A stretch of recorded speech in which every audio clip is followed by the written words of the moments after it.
संरक्षण अधिकारी वनवृत्ती धुळे यांच्या कार्यालयासमोर 15 ऑगस्ट रोजी सामाजिक कार्यकर्ते कृष्णा निकम यांनी एक दिवसीय लक्षणीय उपोषण केले असून याबाबत सविस्तर वृत्त असे की नंदुरबार जिल्ह्यातील नंदुरबार उपवन संरक्षण अधिकारी प्रादेशिक यांच्या अंतर्गत नंदुरबार रोहायो व नागपूर प्रादेशिक येथील तत्कालीन वनक्षेत्रपाल व विद्यमान वनक्षेत्रपाल यांनी केंद्रीय माहितीचा अधिकार कायदा 2005 अंतर्गत भांगडा नियत क्षेत्रात 1500 हेक्टर अतिक्रमण काढण्यात कोट्यवधी रुपये खर्च केलेत। मात्र या कामांमध्ये मोठ्या प्रमाणात भ्रष्टाचार केला असून बोगस प्रमाणके व बिले तयार करून पैशाचा अपहार करण्यात आलाय।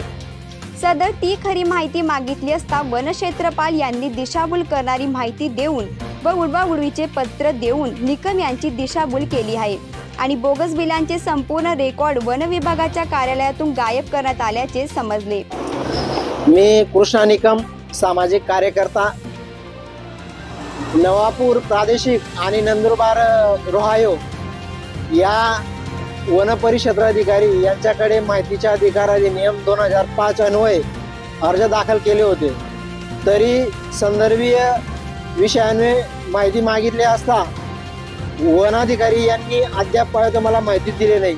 तसेच प्रथम अपील अधिकारी यांच्याकडे अपील दाखल केले असता प्रथम अपील अधिकारी यांनी 14 दिवसात माहिती देण्याचे आदेश केलेले होते, तरी सुद्धा अजून पाहतो यांनी माहिती दिलेली नाही।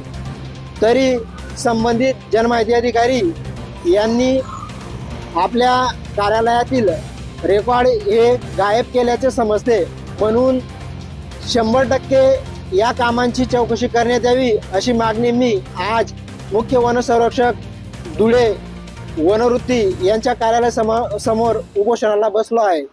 तरी संबंधित वरिष्ठ अधिकाऱ्यांनी या प्रकरणाची तात्काळ दखल घ्यावी व या ठिकाणी माझ्याजवळ कैलास मोरे माहिती अधिकार कार्यकर्ता महासंघाचे पदाधिकारी उपस्थित आहे। तरी शासनास मी विनंती करतो की या संदर्भाची सखोल चौकशी करण्यात यावी आणि तात्काळ या वनाधिकाऱ्यांवर कारवाई करण्यात यावी अशी मी मागणी उपोषणामार्फत करीत आहे।